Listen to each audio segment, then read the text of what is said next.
This is Pet Life Radio. Let's talk pets.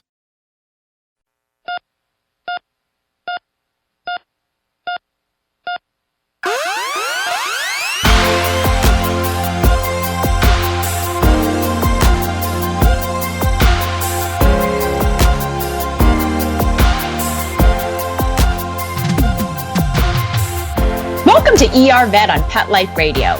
I'm your host, Dr. Justine Lee, and I'm a board-certified emergency critical care specialist and toxicologist. Today, we're going to be talking about winter safety tips. We'll be right back after these messages. If you've ever shared your home and heart with a charmingly naughty animal who's always up to mischief, you'll fall in love with the Klepto Kitty who stars in Talk to the Paw by Melinda Metz. Talk to the Paw is a funny, heartwarming novel about a single girl, a single guy, and MacGyver, an adorable tabby cat with a not-so-adorable habit of stealing from the neighbors. Talk to the Paw is on sale now everywhere books are sold. Visit kensingtonbooks.com for more info.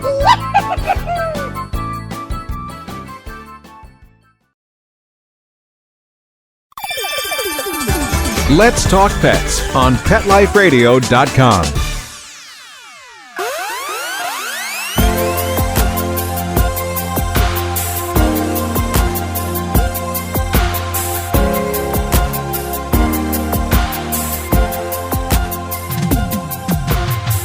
Welcome back to ER Vet on Pet Life Radio.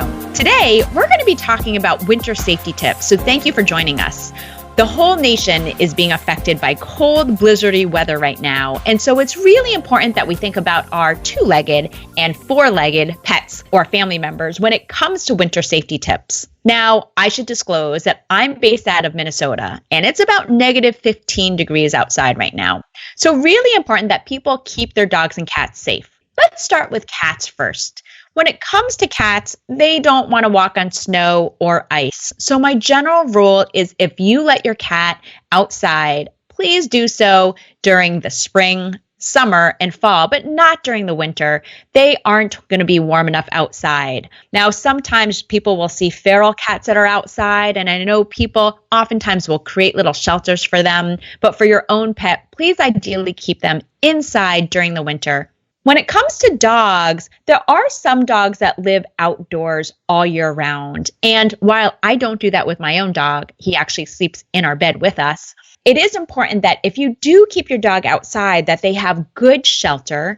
And what I mean by that is ideally a warm place to go to. So a heated garage or some type of dog house that has straw or ample blankets that's protected from the weather. In other words, it's out of the wind, it's completely waterproof, and that it's going to be dry inside. The other important consideration is if you have a dog that's outside all the time, or even horses or goats, you have to make sure that they always have access to water.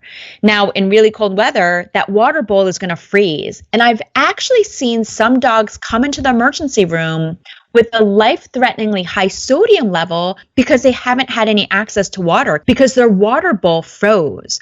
So you can purchase automatic water bowls that do have a heater inside. So really important that you make sure that your dog or any pet has access to water during the winter. A couple of other important winter safety tips include making sure that your outdoor dog has a coat on. In other words, if it has a really thin hair coat like a German Shorthair Pointer or a Greyhound, they oftentimes don't have a thick enough coat to be outside. So again, really important that you have appropriate shelter for them.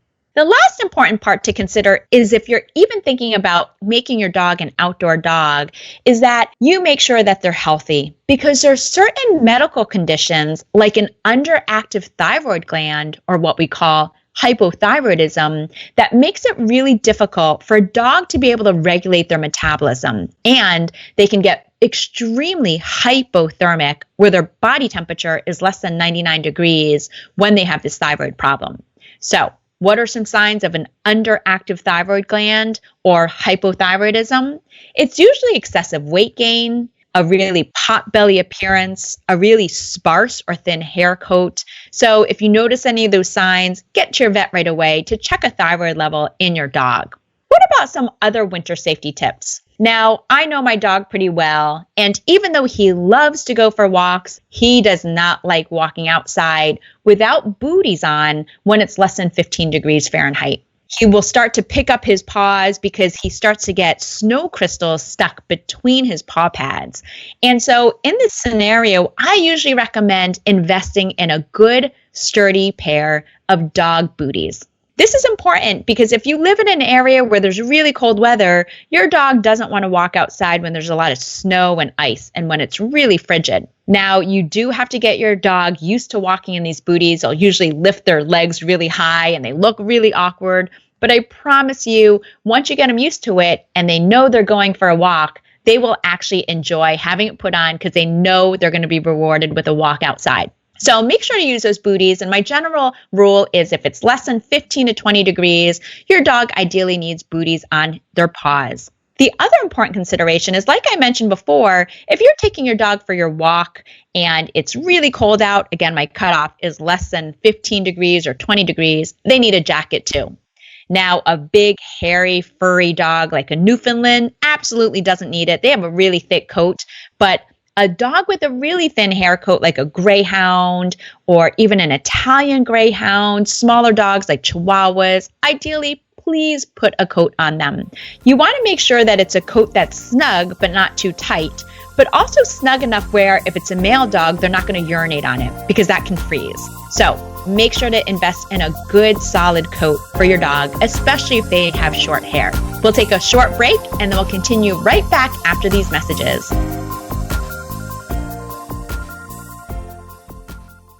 Not pumped about cleaning the litter box? Try World's Best Cat Litter Zero Mess, the litter that gives you 2 times better clumping and more odor control with less litter. That's right, you scoop once and you're done. No chiseling, no scraping, no crumbling, no problem. Looking for fast and easy litter box cleanup? Zero Mess. Try it. You're welcome in advance. Save $2 on World's Best Cat Litter. Visit www.saveonworldsbest.com. Does your dog itch, scratch, stink, or shed like crazy?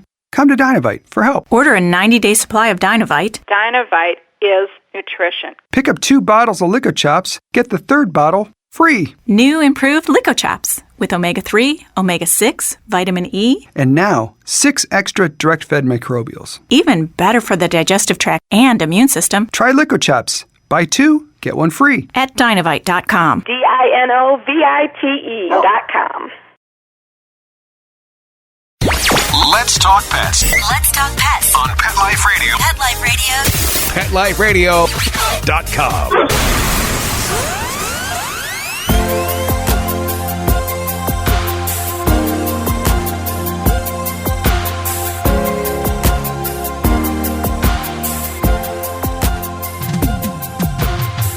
Welcome back to ER Vet.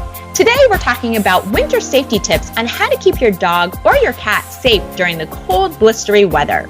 We've already talked about what you should do if your dog lives outside, making sure they have appropriate shelter, that they have access to water that isn't frozen.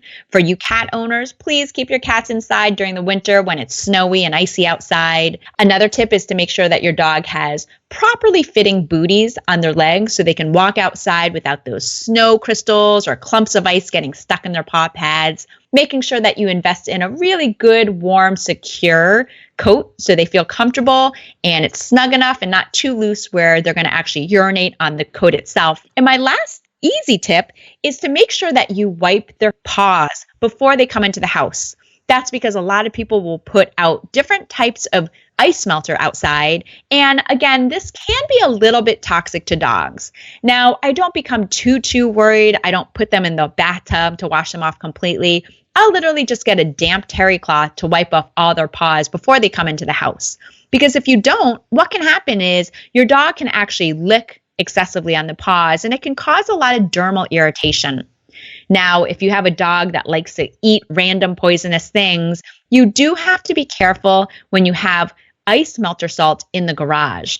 It is poisonous when dogs get into the whole container itself. it's usually some type of salt. So magnesium chloride or sodium chloride. And pet safe types of ice melters are just different types of salt. And again, it can cause some vomiting or mild dermal irritation. So thankfully, it's not too poisonous, but you always want to be safe and wipe that product directly off their paws. My next winter safety tip that I always tell people about is it gets dark really early, especially in northern Minnesota. It's dark at about 4 o'clock. It's dark when I wake up at 7. So I actually like to add a light onto my dog's collar just to make sure when he's running in a dog park, I can see him right away. Or when I have him on a longer leash, I can find him in the dark. So again, make sure you know where your dog is or add one of those reflective collars or lights. Another important winter safety tip is if you like to hike outside in the winter or you like to cross-country ski with your dog or skidoo with them, it's a fantastic way of exercising your pet. But you want to make sure that you carry water that's not going to freeze for your dog and then you offer it as needed so they don't get dehydrated. I oftentimes in the ER will see a dog that went for a walk with the owner or they went ice fishing. And sometimes if people aren't savvy about ice or frozen lakes or frozen rivers, if they walk in that ice, we've actually had reports where fishermen and their dogs will fall into the icy water. So really important that you make sure that ice is safe before you bring your dog or yourself onto that ice. I have seen dogs develop severe, life-threatening hypothermia where their body temperature is only 90 degrees and normal should be 100 to 102 for a dog. And so they can develop this really severe hypothermia when they fall through the ice. Can be really, really dangerous. When in doubt, you want to keep them safe, keep them on a leash or keep them off that ice or that lake just to be on the safe side. My last winter safety tip is limit your dog's time outside. Now, I want you to be active with your pet, but in extreme cold, it's a good idea to keep your pet inside. Now, most of us oftentimes will gain an average of 1 or 2 pounds during the winter, and your dog probably does too. So if your dog's not getting as much exercise because of the risk of it being super cold and because of the risk of them getting frostbite from being outside, we do want to limit that time outside, especially when it's super, super cold. The exception is heavily coated dogs that have that double coat that love living in cold temperatures. So northern breed dogs like Siberian Huskies, Malamutes, Alaskan sled dogs, Akitas, they love being outside. But otherwise, if your dog doesn't have that thick, heavy double coat, I usually recommend limiting exercise to about 20 minutes to 30 minutes, depending on what the temperature is. I have seen frostbite in dogs, and unfortunately, the places where they typically get it is on the prepuce, on the hind end, sometimes on the tips of the ears. And so you always want to make sure that if it's too cold for you to be outside without gloves or protective clothing on, it's likely too cold for your dog too.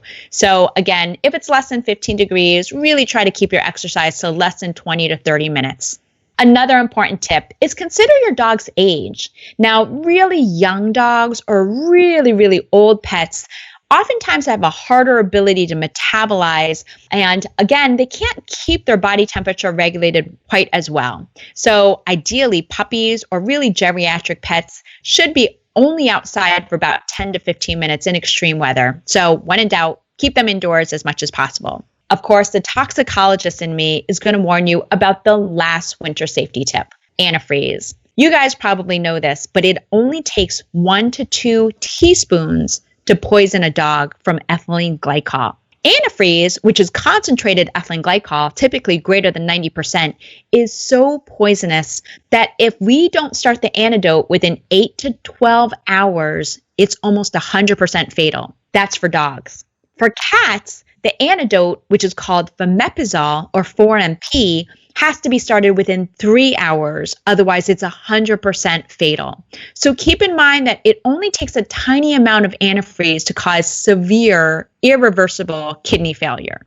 One of the reasons why we see more antifreeze poisoning in the winter is because people are using it in their cars, or if they have a cabin, they oftentimes will put antifreeze in the toilet so the toilet doesn't freeze in their cabin.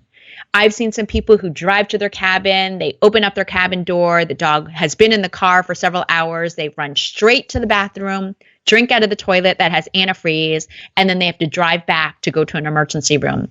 Anytime your dog gets into antifreeze or your cat, you have to seek veterinary attention immediately. And again, it's because it's almost 100% fatal without that antidote being started really quickly.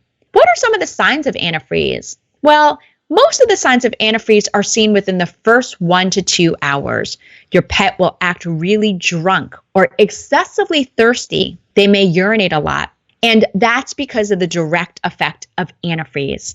The second stage includes breathing harder, having a racing heart rate, and unfortunately, the third stage of antifreeze is where we see signs of severe kidney failure. We usually measure kidney values based on 2 tests called BUN and creatinine, and if these are elevated, that's an indicator of kidney failure. Unfortunately, when I see an elevation in these 2 blood tests, it's too late to treat your dog for antifreeze because they've already had significant damage to their kidneys. And short of taking your dog to one of a few places in the United States that actually does hemodialysis, the prognosis is really, really poor. So when in doubt, you want to keep antifreeze tucked away safely. Keep it out of the garage. If you spill any, you want to remove it and clean that area immediately.